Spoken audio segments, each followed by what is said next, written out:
Sumpah Palapa Mahapatih Amangkubumi Gajah Mada. Bagi Gajah Mada, Sumpah Palapa dijadikan sebagai spirit di dalam mencaplok wilayah-wilayah Nusantara di bawah kekuasaan Majapahit sejak era pemerintahan Tribuana Tunggadewi hingga Hayam Wuruk. Sehingga ketika Majapahit berhasil menguasai sebagian besar wilayah di Nusantara tidak dapat dilepaskan dengan Sumpah Palapa. Diketahui bahwa pada awal pemerintahan Tribuana Tunggadewi, Arya Tadah menjabat sebagai Mahapatih Amangkubumi Majapahit setelah penumpasan pemberontakan Sedeng dan Keta. Menurut Serat Pararaton, jabatan Arya Tadah sebagai Mahapatih Amangkubumi digantikan oleh Gajah Mada. Di hadapan Tribuana Tunggadewi, Mahapatih Amangkubumi Gajah Mada mengikrarkan Sumpah Palapa karena perseteruan politik dengan Rakembar yang kemudian menjadi bekel Araraman. Ikrar Sumpah Palapa Gajah Mada tersebut ditertawakan. Rakembar melecehkan bahwa Sumpah Palapa tersebut seperti mimpi indah Gajah Mada di siang bolong. Suatu cita-cita besar untuk menjadikan Majapahit sebagai pusat pemerintahan dari negeri-negeri di Nusantara yang mustahil dilaksanakan. Sungguh pun mendapat pelecehan dari Rakembar, Sumpah Palapa Mahapatih Amangkubumi Gajah Mada tetap akan direalisasikan. Selanjutnya, bagaimana dengan isi, tafsir, makna, sisi positif dan negatif Sumpah Palapa? Mari simak jawabannya dengan seksama di video saya kali ini. Karena itu, tonton terus video saya sampai selesai ya, supaya kalian tahu. Isi Sumpah Palapa. Berbicara mengenai Sumpah Palapa tidak bisa dilepaskan dengan nama Mahapatih Amangkubumi Gajah Mada. Sebab melalui Gajah Mada, Sumpah Palapa tersebut diikrarkan di hadapan Tribuana Tunggadewi, Raja Majapahit yang memerintah dari tahun 1328 sampai 1350. Bila dilihat dari tahun pengangkatan Gajah Mada sebagai Mahapatih Amangkubumi, Sumpah Palapa diikrarkan sekitar tahun 1336, di mana Tribuana Tunggadewi telah memerintah Majapahit selama 8 tahun. Bisa dikatakan pula setahun sesudah penumpasan pemberontakan Sadeng dan Keta atau 2 tahun sesudah kelahiran Hayam Wuruk. Disaksikan para punggawa Majapahit baik yang segaris dan tidak segaris dengan politiknya.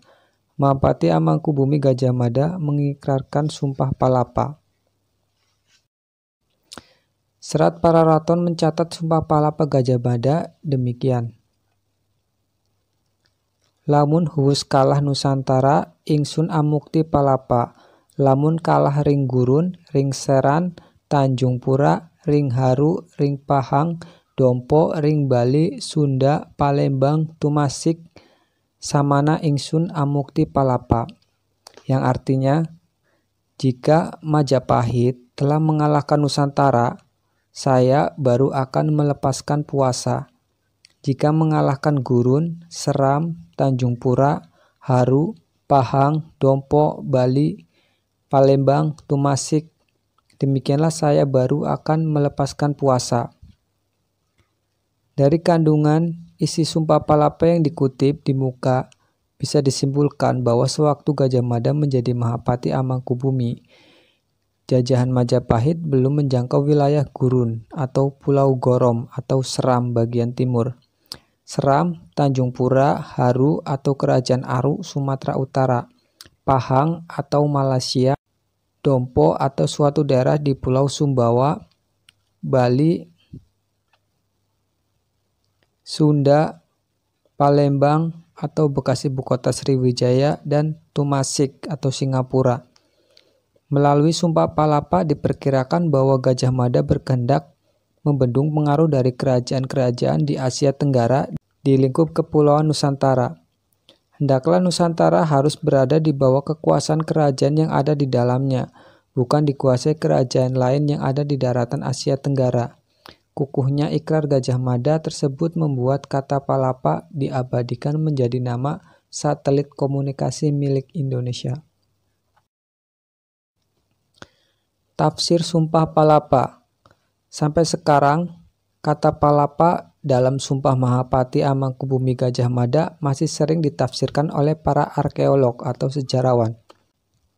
Menurut dosen arkeolog FIP UI Agus Aris Munandar dalam Gajah Mada Biografi Politik menyebutkan bahwa ada sebagian kalangan yang mengartikan Amuktipalapa dengan memakan buah kelapa atau memakan buah palapa.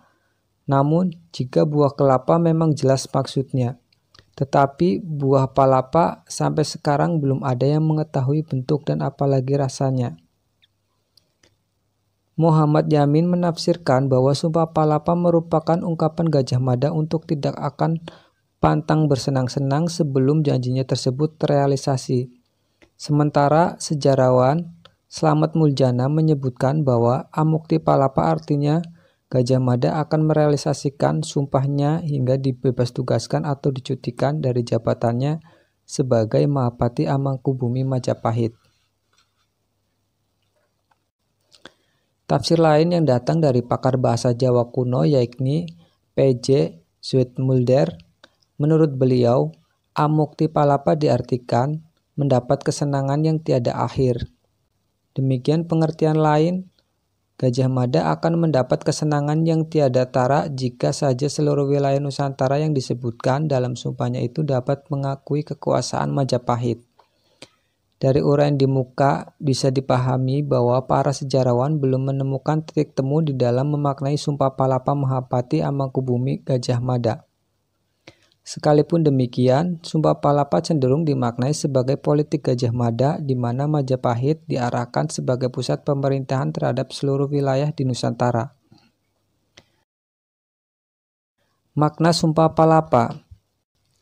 Menurut kajian bahwa serat para raton yang memuat naskah Sumpah Palapa sebenarnya tidak secara eksplisit menyebutkan sebagai sumpah dan tidak ada satupun kata dalam serat tersebut mencantumkan kata sumpah. Namun bila ditilik dari makna teks yang terkandung di dalamnya, jika dihubungkan dengan Kamus Besar Bahasa Indonesia atau KBBI tentang arti sumpah, yaitu yang pertama, pernyataan yang diucapkan secara resmi dengan bersaksi pada Tuhan atau pada sesuatu yang dianggap suci. Yang kedua, pernyataan disertai tekad melakukan sesuatu untuk menguatkan kebenarannya atau berani menderita kalau pernyataan ini tidak benar. Kemudian yang ketiga adalah janji atau ikrar yang teguh atau akan menunaikan sesuatu, maka Sumpah Palapa yang diikrarkan dapat dikategorikan sebagai sumpah. Dengan demikian menjadi amat jelas bahwa Sumpah Palapa dalam serat para raton dikategorikan sebagai sumpah karena sesuai dengan ketiga pengertian sumpah di dalam Kamus Besar Bahasa Indonesia, baik secara sendiri-sendiri maupun secara keseluruhan. Kalau dikaji secara mendalam bahwa suatu sumpah menawarkan bentuk, isi, nilai, ideologi, dan energi, karenanya dari sisi bentuk Sumpah Palapa adalah prosa. Sedangkan isinya mengandung pernyataan suci pada Tuhan yang diucapkan oleh Gajah Mada di hadapan Tribuana Tunggadewi. Dari sisi nilai, Sumpah Palapa mengandung berbagai nilai, yakni nilai kesatuan dan persatuan wilayah Nusantara, nilai historis, nilai keberanian, nilai percaya diri, nilai rasa memiliki kerajaan Majapahit yang besar dan berwibawa, nilai geopolitik, nilai sosial budaya, nilai filsafat, dan sebagainya. Dari sisi ideologi, Sumpah Palapa dikenal sebagai Sumpah Gajah Mada atau Sumpah Nusantara. Sumpah Palapa memiliki ideologi Kebineka Tunggal Ikaan, sebagaimana yang disuratkan oleh Empu Tantular dalam Kakawin Sutasoma, yang artinya Sumpah Palapa diarahkan menuju kemanunggalan keyakinan, kemanunggalan ide, kemanunggalan nasib, dan kemanunggalan ideologi, namun tetap diberi ruang gerak kemerdekaan berbudaya bagi wilayah-wilayah negeri di seluruh Nusantara dalam mengembangkan kebahagiaan dan kesejahteraannya masing-masing. Dari sisi energi, Sumpah Palapa dianugerahi energi ketuhanan yang Maha Esa, karena tanpa energi tersebut tidak mungkin Gajah Mada berani mengikrarkan sumpah dengan pertanggungjawaban moralnya yang sangat berat. Apabila sumpah itu tidak dipenuhi, maka hancurlah nama dan bahkan karir Gajah Mada sebagai Mahapati Amangkubumi Majapahit. Berpijak pada suatu pemahaman bahwa tujuan Gajah Mada mengikrarkan Sumpah Palapa karena memiliki kesadaran penuh tentang kenegaraan dan batas-batas wilayah Majapahit dan Nusantara berada sebagai negara kepulauan yang diapit oleh dua samudra besar, yaitu Samudra Hindia dan Samudra Pasifik, di samping diapit oleh Lautan Cina Selatan dan Lautan Indonesia. Dari kesadaran yang tinggi terhadap keberadaan Nusantara, Gajah Mada meletakkan dasar-dasar negara yang kokoh sebagaimana terungkap dalam Perundang-undangan Majapahit. Uraian di muka dimaksudkan untuk memberi gambaran bahwa Majapahit ketika Gajah Mada berkuasa sebagai Mahapati Amangkubumi telah berorientasi jauh ke depan atau mempersiapkan diri sebagai negara modern yang kuat dan tangguh. Karenanya tidak berlebihan jika Sumpah Palapa memiliki dimensi spiritual yang tidak sembarangan. Pengertian lain dari Sumpah Palapa yaitu bisa dikategorikan sebagai sumpah yang sakral. Sisi positif dan negatif Sumpah Palapa. Sumpah Palapa Pati Amangkubumi Gajah Mada yang diikrarkan di hadapan Tribuana Tunggadewi tidak lepas dari sisi positif dan negatifnya. Sisi positifnya yaitu Sumpah Palapa sangat berpotensi membawa Majapahit pada puncak kejayaan, sehingga pada era pemerintahan Hayam Wuruk, Majapahit mencapai puncak kejayaannya yang didambakan. Sementara itu dari sisi negatifnya, Sumpah Palapa menimbulkan pembunuhan serta menjadikan Majapahit sebagai negeri kolonial atas wilayah-wilayah di seluruh Nusantara. Sisi positif. Bagi Majapahit, Sumpah Palapa yang diikrarkan oleh Mahapati Amangkubumi Gajah Mada dipandang memiliki sisi positif, karena selain memperluas wilayah, Majapahit dapat mencegah pengaruh negara-negara dari Asia Tenggara yang ingin menguasai wilayah-wilayah di Nusantara. Melalui Sumpah Palapa, Majapahit akan menjadi negara besar yang pengaruhnya menyebar ke seluruh wilayah Nusantara. Selain itu, Sumpah Palapa yang disertai dengan kesentosaan bidang militer tersebut tidak hanya berpotensi untuk memperluas wilayah kekuasaan, namun pula menjamin keamanan di dalam negeri. Dengan keamanan tersebut, maka bidang pertanian, perdagangan, ekonomi, hukum, agama, pembangunan, kebudayaan, dan kesusastraan akan mengalami perkembangan yang signifikan.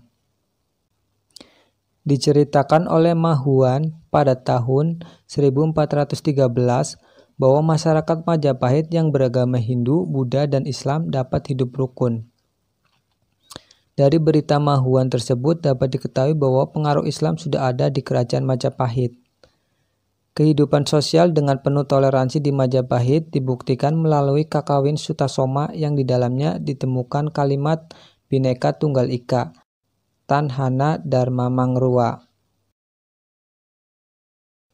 Selain itu, sisi positif juga ada sisi negatif dari Sumpah Palapa yang diikrarkan oleh Mahapati Amangkubumi Gajah Mada.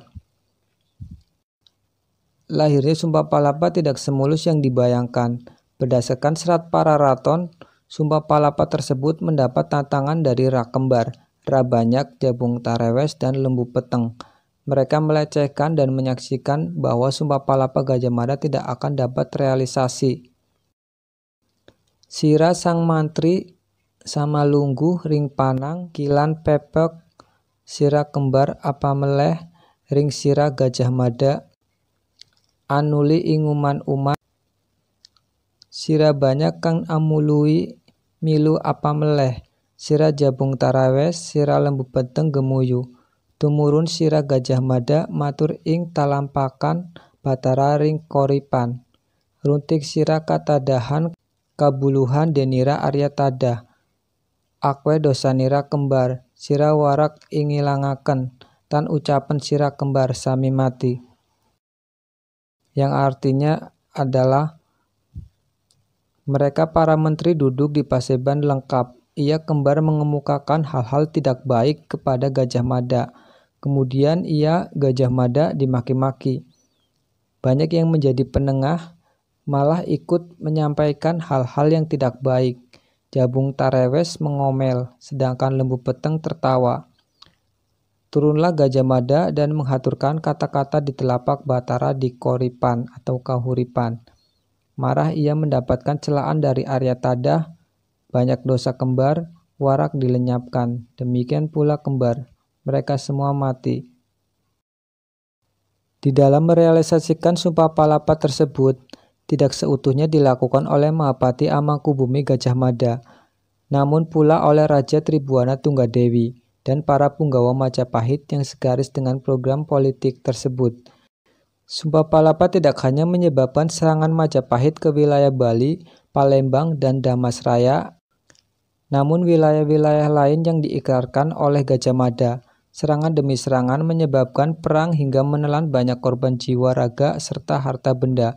Sungguh pun demikian, Sumpah Palapa belum berhasil direalisasikan sepenuhnya sejak era pemerintahan Tribhuwana Tunggadewi hingga Hayam Wuruk. Terbukti Sunda tidak berhasil ditundukkan sampai Gajah Mada dipensiunkan oleh Hayam Wuruk pasca Perang Bubat pada tahun 1357.